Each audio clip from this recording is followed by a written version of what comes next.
Mengapa kurikulum berubah? Kurikulum itu kompleks dan multidimensi. Kurikulum sering dimaknai sebagai keseluruhan pengalaman murid.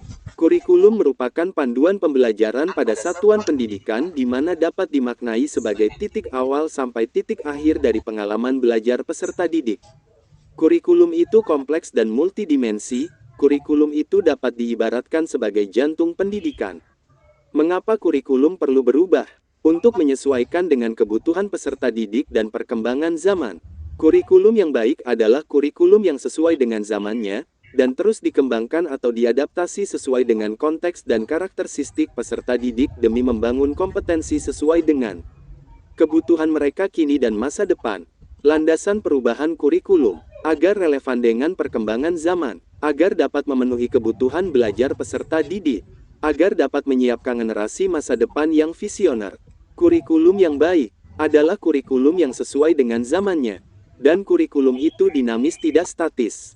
Kurikulum harus selalu berubah agar sesuai dengan perkembangan zaman, apalagi masa sekarang ini ilmu pengetahuan dan teknologi informasi telah berkembang semakin masif dan tak terkendali. Di dunia pendidikan adanya kurikulum sangatlah penting.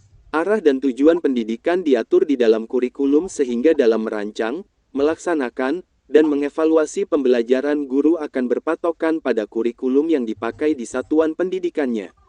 Bagaimana untuk mewujudkannya? Seluruh komponen masyarakat yaitu peran orang tua, masyarakat dan sekolah harus menempatkan kebutuhan, pendapat, pengalaman, hasil belajar serta kepentingan peserta didik sebagai pengembangan kurikulum, karena kurikulum dirancang untuk kebutuhan peserta didik, dan seluruh pemangku kebijakan khususnya bidang pendidikan, juga harus berperan serta dalam mewujudkan perubahan kurikulum yang relevan dengan perubahan zaman.